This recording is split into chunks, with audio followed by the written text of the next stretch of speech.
Compassion towards others implies that you have empathy. And you can only have empathy to the degree to which you are in touch with the deeper levels of who you are.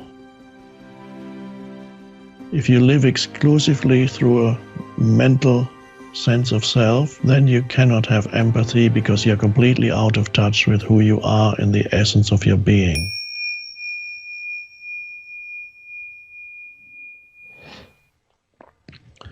The capacity for compassion is something that is part of the evolution of the human being. Humans, even nowadays, in this present time, there are still millions of humans who are so trapped in their egoic sense of self that they are incapable of sensing, feeling the reality of another human being. The word that we need to use here is empathy, which is closely related with compassion. There are still many, many humans on the planet who are so trapped in their egoic sense of self that they're incapable of empathy. And then there are many others in whom empathy is present to a greater or lesser degree.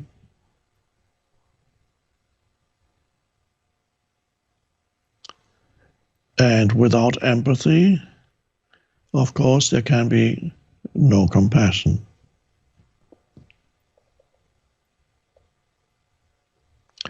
Now, this is particularly important when we talk about compassion with reference to other human beings or other life forms.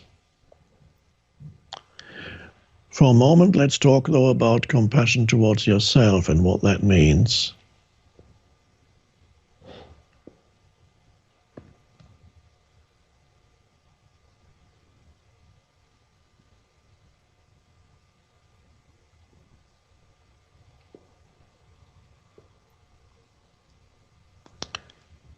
Particularly as awareness begins to awaken in you, you become aware of your own patterns. You begin to become aware of your own behavior, not necessarily in the moment that it happens, but in many cases, those people who are beginning to awaken, the awareness is beginning to arise, those humans become aware, for example, after they have engaged in unconscious speech, unconscious behavior, reactive behavior, and suddenly they become aware, oh, that's what I did. I got completely taken over by anger. I got completely taken over by my overreaction. I said things to that person that I didn't really mean, that they just came out of my mouth, or I could even go to physical violence. I did that. How could I have done that? And many humans who are awakening are experiencing these times when they begin to judge themselves as not good enough. So that is something to be aware of when you, as you begin to awaken, you become an observer of yourself to a greater or lesser degree, rather than just being totally identified with whatever comes into your head and whatever words come out of your mouth and whatever action you're engaged in. You're so identified that there's not the slightest space of awareness. Now, there's no point in talking about compassion towards yourself to people who are so unconscious, So we talk about compassion, it already implies that there's some awareness in you. You're aware of yourself. You're aware of your behavior, and you experience different levels of awareness at different times in your life, from day to day.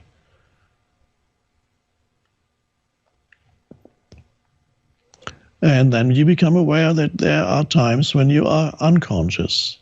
And usually then you wake up, so to speak, out of it and say, oh, you're taken over by my pain body again.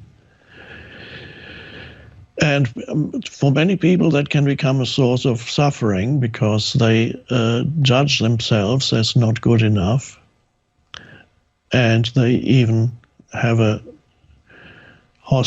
begin to have a hostile relationship towards the more unconscious aspects of who they are, your imperfections.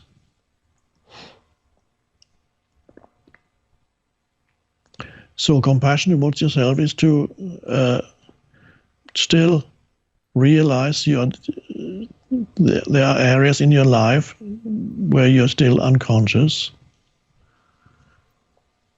and that's how it is. And you forgive yourself. Again, forgiveness is related also with all these things are closely related: empathy, compassion, forgiveness. You forgive yourself for your moments of unconsciousness, or if you've done bad things in the past, and this is often people have asked me that question. You have, in the past, when you were not as aware or completely unaware, you did certain things that you now regret. You recognize them as very unconscious. And what do you do with that? The compassionate way is to see that at that time you could not have acted differently because your actions reflected your degree of unconsciousness, unconsciousness. And that recognition is compassion. You forgive yourself. Instead of making an identity out of your own past unconsciousness for yourself and say, I am this kind of a person, which is again a mental construct, instead of making an identity for yourself out of past unconsciousness, you recognize your behavior at that time as unconscious. So you manifest it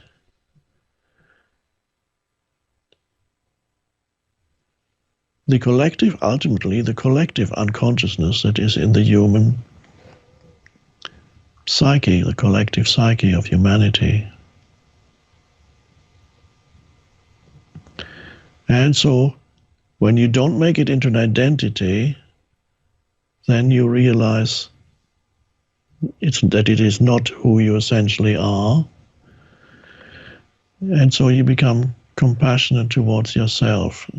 But it also applies to the present.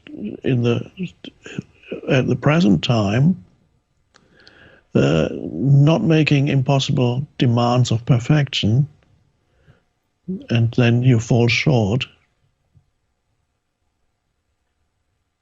There are certain things, certain areas in your life that will never be perfect on the level of form. You cannot be a perfect human being on the level of form. There are always certain things that you are good at, other things you are not good at. That's fine, no matter how conscious you are.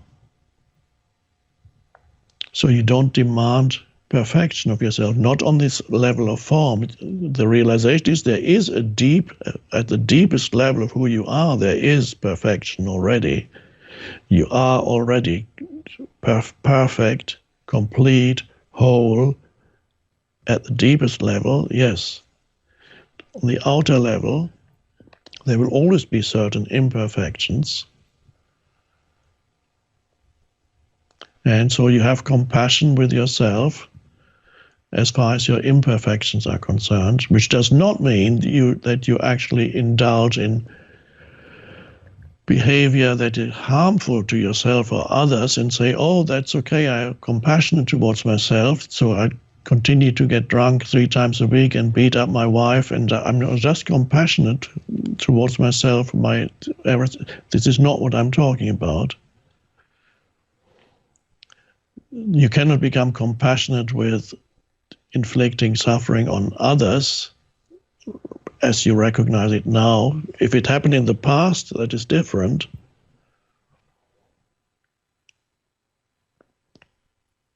So there are some forms of behavior that need to be rectified through awareness, through presence.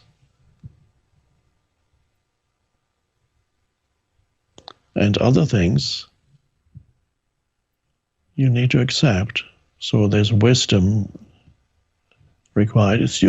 But it's not that difficult to tell whether your behavior is truly dysfunctional and causes suffering, or whether there's just certain things that are not perfect, but there isn't much you can do about it. You might be too slow in certain, for example, myself.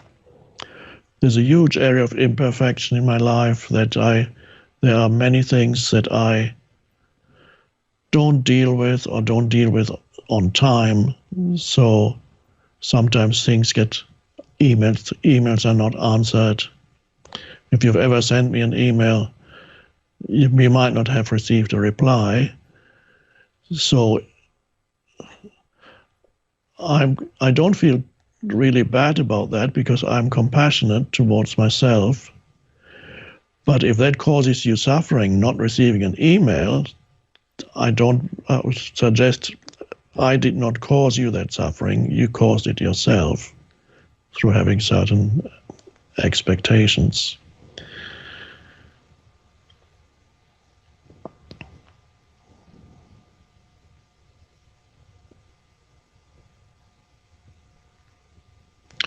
So compassion towards yourself is important. Compassion towards others implies that you have empathy towards other human beings. And you can only have empathy to the degree to which you are in touch with the deeper levels of who you are. If you live exclusively through a mental sense of self, then you cannot have empathy because you're completely out of touch with who you are in the essence of your being. The empathy that you have for others arises out of the realization of who you are in the essence of your being. And then, because then by recognizing your own essence, you recognize the essence of the other.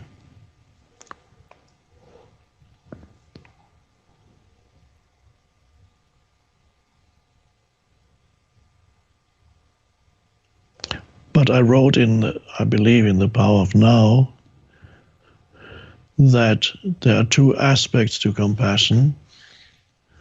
One is you observe and you recognize by this perhaps the suffering of another human being or another life form. You can almost feel it yourself, and you may want to do something about it. That is often part of it. Compassion is the sensing, and it may lead to action if action is possible or wise, or if you're able to do it. That's one aspect. The other aspect of compassion is not normally talked about, and that is to sense the essence of the other person underneath their suffering. Can only do that because you can sense your own essence. By doing that, by sensing the essence of the other through your own, and recognize that there's something in the other that is you, that is, and ultimately that's consciousness. So you recognize the consciousness, not the conditioned consciousness, but the unconditioned consciousness in the other, then you connect with the other at a very deep level. And by doing that, that is a level of perfection beyond form. Then you recognize there is a dimension, a transcendent dimension in this human being that may be in suffering.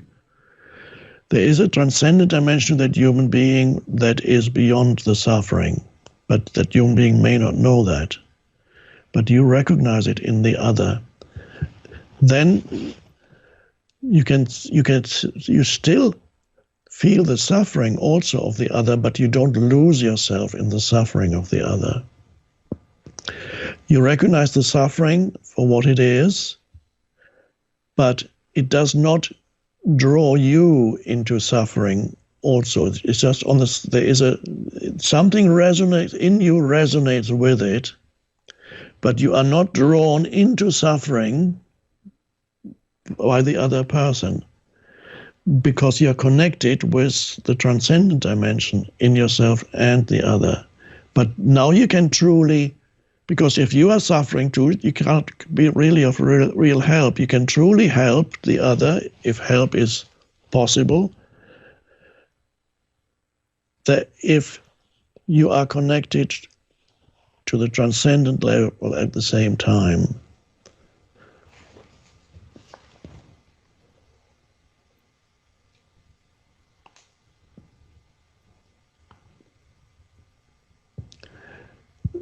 There are people who are very empathetic towards others, and some of those people are called upon to become professional helpers.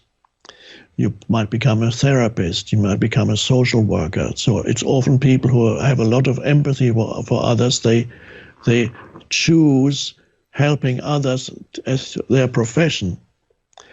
And many of those people at first, they are happy with what they're doing, but many of them actually, after a few years, experience burnout, experience depression. The suicide rate among psychotherapists and psychiatrists is quite high. So they lose themselves in the suffering of others and make it their own. That is not something that you want to do, and is not something that is necessary. And this is particularly important, perhaps now, what I'm saying now, to hear for those people who are professional helpers. The essence of who you are needs to be always in the background of whatever you do, whatever action you perform, whatever words you speak. You need to stay connected with that deeper essence so that there is a peace and a fullness, the fullness of life, as Jesus called it, that you can sense that core of yourself as consciousness. You are consciousness. And the other also ultimately is consciousness, going through the dream of suffering, ultimately, the nightmare of suffering. And you do what you can.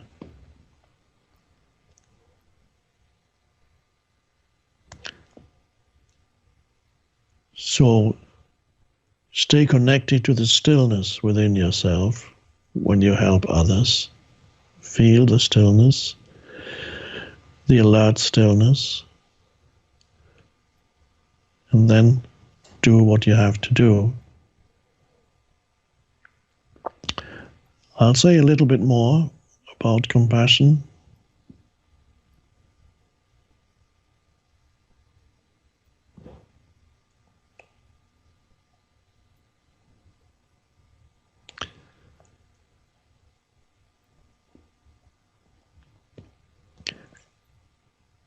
Compassion needs also to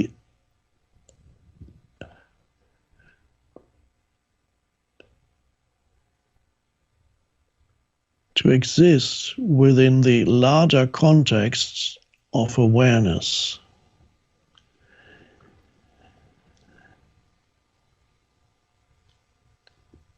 Compassion is a wonderful thing. It is a sign that you, as a human being, have already evolved beyond complete identification with form. So it's a wonderful thing. Nevertheless, the application of compassion, when it becomes action, requires awareness. An example, one could give many examples. You may see a homeless person in the street. Now, you sense perhaps the suffering of that person, and you want to, out of that compassion that you feel, you may feel called upon to help in one way or another. You can buy a sandwich for that person and give it to the person. You can give money. It's also possible that you might look and say, oh, I actually have a spare guest room in my house. And so you invite the homeless person into your home because there's a strong desire in you to help. But the question is there wisdom with it also? Let's say you invite this person to your house and wanting to help, which is a wonderful thing, and perhaps it works beautifully. Perhaps it gives this person a new start in life. Or it could be that this person that you've invited into your house rapes your daughter, steals from you, inflicts violence on other members of the family, and then leaves. So you have exercised compassionate action without wisdom.